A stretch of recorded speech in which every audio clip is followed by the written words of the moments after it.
As the mailbox came into view, I pulled onto the shoulder. I put the car in park and stared up at the driveway. The concrete slab was an uneven set of ruts that disappeared into the shadows of willow trees that struggled against the storm. Through the whipping vines, I could see the faint glow. It was a sign that someone was home, weathering the hell of this storm. I watched for some time, listening to the rain batter the windshield through the repetitive squeal of windshield wipers. My heart raced under the film of it all.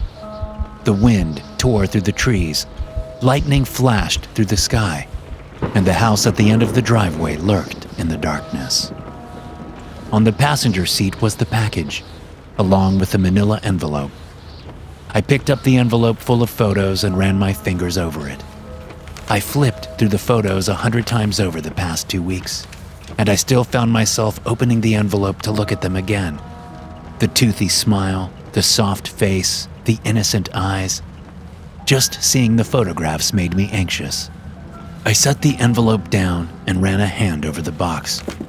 Light brown cardboard, sealed with packing tape, with an address crudely written in Sharpie. It would make it through the storm if I moved fast enough. I killed the engine and watched the storm swallow the road ahead. I pocketed the keys and tucked the envelope under the cab's armrest. In the back seat was a gym bag, already open and filled with miscellaneous things. I turned on the dome light and reached back, my hand searching the contents until my fingers found what I was looking for. Digging through blindly, my eyes scanned between the oncoming road, the desolate driveway, and to the faint glow in the distance. They were home. This was my chance. One by one, I withdrew the items from the bag, holding them to the light to see. A beige ball cap, a reflective poncho, a clipboard with a newspaper cutout attached to it. Satisfied, I tucked the duffel bag behind the seat and moved on to the glove box. I plopped it open and lifted the registration and collection of napkins to get to the more important items underneath. A .38 snub-nose revolver and a half pint of whiskey. Both items glared back coldly. Go big or go home. I ejected the cylinder and counted the rounds before tucking it into the back of my waistband. I tilted the bottle to my lips. The burn was harsh, but soothing. After a few sips, I was almost through half the bottle. It was probably a bit too much. I tossed the bottle back and slapped the glove box shut. The click of the dome light left me in a dull, surreal barrage of rain. I sat there for a moment, listening to the storm as I braced myself for what was to come. I gathered up the clipboard and package and threw open the door. The rain was coming down in sheets. The ball cap helped a little, but once the wind picked up, I had to hold on to it so it didn't blow away. With one hand on the bill of my hat and the other ushering my items under the poncho, I crossed the street and ascended the slippery hill of a driveway. Puddles splashed before me as I made my way to the top. I squinted through the rain at the house in the distance. Parked sloppily in the gravel driveway was a red sedan, one with a familiar license plate. I moved quickly, the warmth of the whiskey pushing me through the storm. I held the package close, the events of recent days playing through my mind as I climbed the steps. Underneath the poncho, I took a deep breath and thought of the words I had recited dozens of times. I raised my fist to the door. 3 hard knocks. U.S. Postal Service! I shouted against the rain. Inside the house, a man yelled out, What the hell? I heard the groan of a recliner and the heavy footsteps moving toward the door. I took a second to peek through the window. The television casted light on an empty couch. A pizza box was left open on a table with 2 slices untouched. With the absence of light, I couldn't see anything else. On the other side of the door, several locks were disengaged. An upper latch and a deadbolt. Finally, the knob turned. The door pulled open just enough for a chain lock to snap taut, followed by an angry glare. What do you want? The glaring man had a shaved head, multiple face tattoos with sunken eyes. After he locked eyes with me, he looked past me to see if I was with anyone, U.S. Postal Service. I'm not expecting a package. Get lost. He went to slam the door, and I stopped it with my foot, clearing my throat. Sir, if you choose to refuse the package, I'll have to file it as return to sender. I'll make note that this specific address chose not to sign for it. Is there a reason why you're refusing the package? What? He asked, annoyed. This is, I paused, feigning a look at the clipboard. 1200 East, 500 South, right? He paused and looked me up and down before looking past me. Yeah? He said impatiently. Look, can you at least open the door and look at this thing to verify it's a mistake? I'm getting soaked out here. I urged, holding the box close. Just leave it on the doorstep and get out of here, he said. It has to be signed for. If this is a bad time, I can try again tomorrow. I'll just make a note here and leave you to it. I raised the clipboard, and he groaned. Fine. You can come in, but only for a second. Of course, I appreciate... He shut the door hard and cut me off, and I could hear the rattle of the chain lock as he removed it. The door opened a second later, revealing a wiry man in jeans and a dirty wife beater. He stood with his chest puffed out for a moment, making me wait awkwardly before motioning to come inside. I shook the loose rainwater off me and ducked in, looking around the room as quickly and discreetly as I could. He pushed the door shut behind me. Thanks. Some weather, huh? It's freezing out there, I said, taking note of the surroundings. The television was on an old program of a woman cheerily sewing dolls together. Ahead of it was the coffee table and the remnants of a pizza dinner that nobody ate. There was a little plate with no bites taken, and a big plate that looked like the food had just been pulled apart and played with. An aroma of garbage emanated throughout the house. My guess is that it was from the various overfilled bags near the island in the kitchen. I didn't see you pull in. Where's your truck? He asked blankly, scratching his head. He was built like a construction worker, his body covered in crude tattoos and scars. I thought of the whiskey and wished I drank more of it. Oh? I'm surprised you didn't see me struggling out there. My truck couldn't make it up the drive. It was too muddy. Believe it or not, the thing's only rear-wheel drive. I chuckled, drumming my fingers on the box. My hands were clammy against the damp cardboard. Pizza guy made it just fine, he grumbled. I felt a chill on my neck. Right. I'm afraid we got a pretty big haul in the back, with Christmas coming up and all. I held the clipboard out to him. Well, if you wouldn't mind signing, I'll be on my way. He took it hesitantly. His eyes locked onto mine for a time before falling to the clipboard. I took a deep breath and tried not to straighten as I watched his expression change from aggravated to confused. His eyes narrowed, then widened. What? Just what the fuck is this supposed to be? He growled, showing me the clipboard. I didn't look at it. His other hand curled into a fist. I turned the box in my hand to reveal the address written on it. This is the correct address, is it not? I kept my cool. He was flustered and rapidly unwinding. Even still, he read the box, sensing the importance of it. His eyes went wild as he read it to himself, and I tried not to flinch against the incoming outburst. Who the fuck are you, huh? Who sent you? He spat, throwing the clipboard at me. If you can just verify that the address is correct, I can... Who are you? He was on me in an instant. His heavy hands grabbed fistfuls of my poncho. He slammed me into the refrigerator so hard it rocked back and forth. The clipboard and package tumbled to the floor. U.S. Postal bullshit! What the fuck are you doing here? How'd you find me? His hands tore the fabric, nearly lifting me off the ground. He side-eyed the windows. There was nothing but the red sedan and a whole lot of mud. That wouldn't happen to be your car? The 91 Sentra out there, would it? Anybody else home? I asked plainly, dropping the act. His face went slack. I'll kill you. I gripped my teeth and hoped for a punch. I got the kitchen island instead. The countertop slammed into my hip. My shoes squeaked against the floor as I tried to resist, but I was picked up and tossed over the counter. I rolled to the other side in a hail of garbage and utensils, landing hard on my shoulder. As I tried to get to my feet, I heard him coming around, stomping through the debris as he seethed. It wasn't enough. It was only a matter of time. If it wasn't me, it would be someone else, I said, just in time for him to rush me again. He was stronger but clumsy, thrashing out like a child in a temper tantrum. I saw the punch coming. All his weight was behind it. The most prominent knuckle crashed into my cheek, and I felt the bloody swirl of my molar knocking loose. Through the scuffle, I heard it bounce off the tile. "You made a mistake coming here. You should have left me alone," he barked, shoving me into the counter. I tried to worm out of his grasp, but I couldn't. I watched the room blur in the scuffle as the blows rained down. A punch in the gut, a knee in the side, an elbow in the ribs. His hands clamped around my throat, and my back bent painfully into the sink, the overflow of dishes collapsing against me.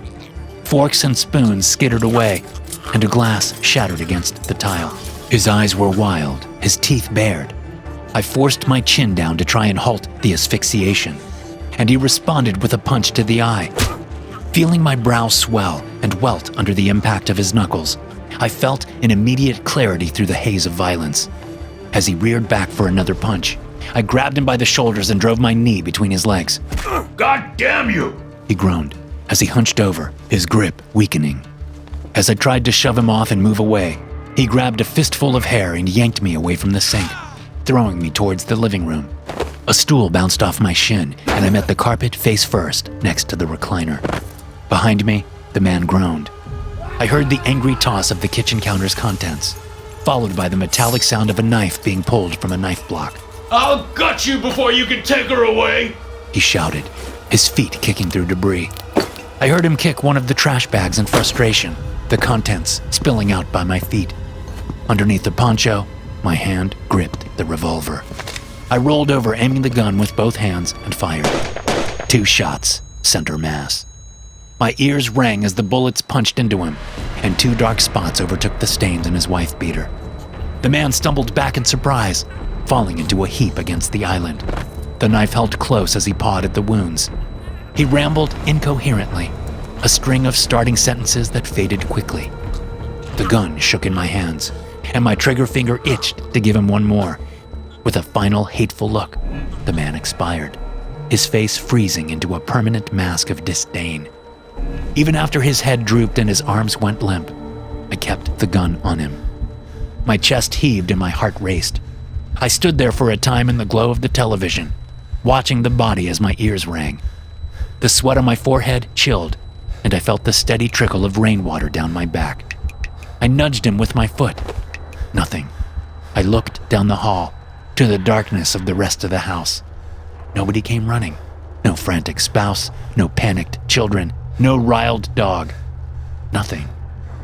I rested for a moment, wiping my brow, and feeling the throb of where I had been struck. As my nerves calmed, I looked at the room around me, seeing what I could make work. I wouldn't have much time.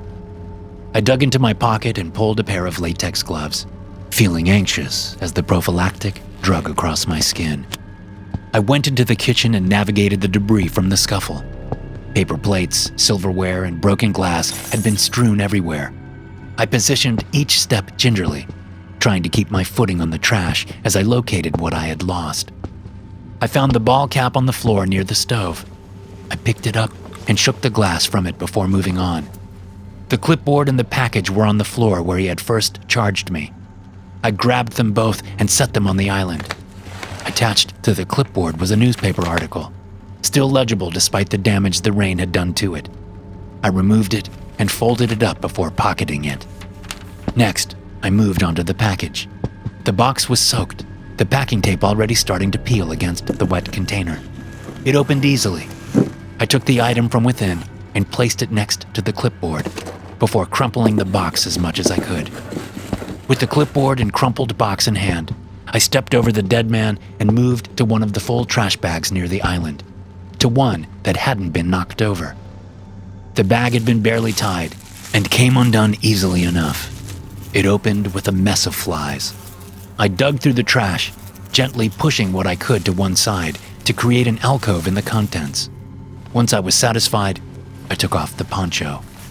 I wrapped the clipboard, ball cap, and crumpled box on a little wad and stuffed it into the garbage as deep as I could get it before covering it up and retying it. After positioning it as it was before I touched it, I stepped back and observed the room. The kitchen was a disaster. The corpse was now bleeding from the mouth, a slow drool that blended into the blood on his stomach. Behind me, the sewing program droned on, and the storm continued to rage outside, like nothing had ever happened. I grabbed the item from the package and started down the hall. The rest of the house was dark, and I flipped on the lights as I went. There were 4 doors in the hall, so I started with the closest. The first was a bathroom, and had nothing of interest. There was a small sink and toilet, accompanied by a bathtub and shower. There was no paraphernalia, no signs of struggle or violence. I moved on, shutting the light off behind me. The second was a linen closet, one that hadn't been used for anything except junk storage. It contained an ironing board and some hangers. Nothing of value, no dark secrets in hiding. The next room I assumed was the bedroom for the dead man in the kitchen. I opened the door to a single yellowed mattress and box spring on the floor. On top of it sat 1 pillow and 1 blanket. There was also an old dresser next to a small closet. There were numerous sets of dumbbells and workout equipment on the floor. The garbage buildup was present in the room as well, but was mostly restricted to empty beer cans and takeout containers. I minded the trash and checked the dresser drawers. The ones that weren't empty contained only a stray pair of odd clothing, like a single sock or long johns. The closet held the most interest, but nothing really incriminating. Old flannels hung on wooden hangers. On one of the shelves sat a used fish tank, complete with a heating unit and bubble wand. A hunting rifle from the 90s leaned in the corner. Several old tins housing sewing utensils and thread sat on the floor. I closed the closet and ignored my rising heart rate. I dabbed my brow with my sleeve and left the bedroom, shutting off the light and closing the door behind me. Looking at the last door at the end of the hall, I felt a familiar, sickening churn in my stomach. The door was just as old and dated as the rest in the house, but there was one crucial detail that made me nauseous. It had an aftermarket padlock that kept it locked from the outside. I felt an encroaching darkness at the sight of it, an eerie validation of my presence. The padlock was cheap but effective nonetheless, and the longer I looked at it, the more I tried not to panic. Across the face of the lock was the name of a generic brand, Secure Lock. I would need a key. I had already tossed over the dresser and closet, as well as any other obvious location for such a thing. I didn't have to mull it over long before I found myself looking in the direction of the kitchen island down the hall, to the dead man in the kitchen. Kneeling in front of his corpse was far from pleasant. The stillness of his body, the chill of his apparent departure, and the slow drool from his lips freaked me out. I dug into his pockets gently, trying not to disturb his natural point of decomposition. His right-hand pocket was empty, except for some loose change. In his left, I found a string of keys. Among the rings were multiple keys, one to the front door, one to the Sentra, a cheap toolbox key, and a small nickel-plated key. Looking over them all, I noticed the nickel-plated one was decorated in the same Secure Lock logo. I pulled it from the ring and returned the others to his pocket before moving on. I left the dead man and moved back to the door at the end of the hall. I inserted the key to the padlock and twisted, feeling a rush of anxiety as it popped open. The knob turned and I opened the door, revealing an old, dark wooden staircase leading downstairs.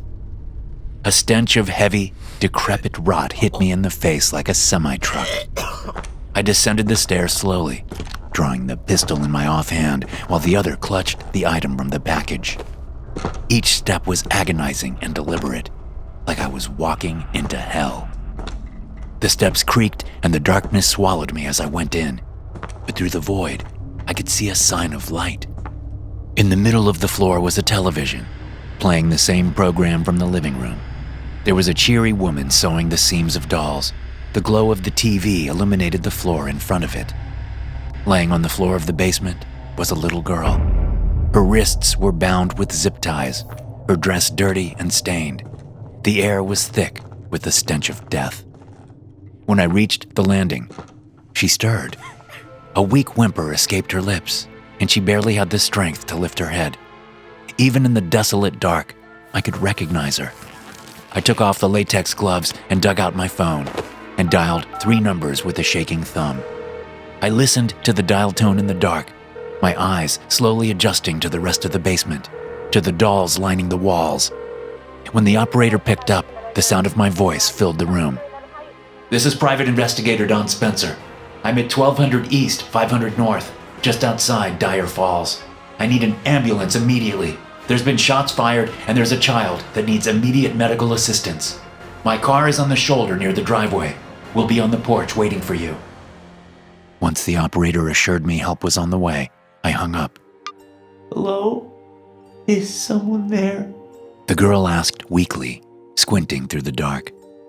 I moved toward the girl slowly, trying not to scare her. I held out the item from the package, close enough so she could see it. She looked at the little stuffed polar bear, its fur catching the light. Hello, Vanessa. My name is Don. I'm a friend of your parents. They sent me here to find you. It's safe now. Would you mind coming with me so we can get you out of here? Let's get you home. I held the bear out, hoping to keep her eyes on it, to keep her eyes off everything else in the basement. She looked at the bear and started to cry. I want to go home. I don't want to be here anymore. I gave her the bear, and while she held it, I cut the zip ties with a pocket knife. I instructed her to keep her eyes on it, and she nodded compliantly, nestling against me while I picked her up. I carried her up the stairs and out of the basement, away from the nightmare hidden in the shadows on the walls. By the time I carried her down the hall, I could hear the sirens coming. I ushered her past the dead man in the kitchen and out onto the porch, away from the destruction of the house and the ungodly things within it. The storm had settled by then. A light drizzle fell on the mud by the time the first cruiser came into view. In the red and blue glow, I sat on the porch with her and raised a hand passively as they got out of the car. After being missing for 2 weeks, the following morning, Vanessa Williams was reunited with her parents. As they rejoiced, I gave my statement. I explained I was a private investigator and had been hired by the Williams to find more information regarding their daughter's disappearance. While there wasn't much information at the time of Vanessa's abduction, I had taken upon myself to re-question everyone in the neighborhood, specifically the residents living on the same block as the Williams. Most of the evidence gathered was either inconclusive or irrelevant to the crime. However, there were 2 residents claiming to have seen a specific red sedan driving around the area at the same time the abduction had taken place. I did some routine door-to-door questioning, nothing too invasive. There had been a long list of missing persons in the town, so the locals were pretty forthcoming with information. I stopped by many houses outside city limits, mostly looking for a red car in the driveway. When I couldn't find anything in town, I started pushing outside city limits, county line roads and the like. I stopped at a house on a road outside of town. The owner happened to have a '91 Nissan Sentra in the driveway. I knocked professionally and inquired about asking some questions, to which they obliged. The owner of the house let me in without any trouble. Everything was going well until I heard shouting coming from the basement. The owner got angry and started attacking me, unprovoked, like a switch had been flipped. I tried to talk them down, but ended up having to pull my concealed carry firearm and shot them twice. I wasn't happy that I had to do it, but they forced my hand. I went into the basement to follow up on the screaming, to see if there was someone in danger, and found a girl tied up in the basement. I called for medical assistance immediately.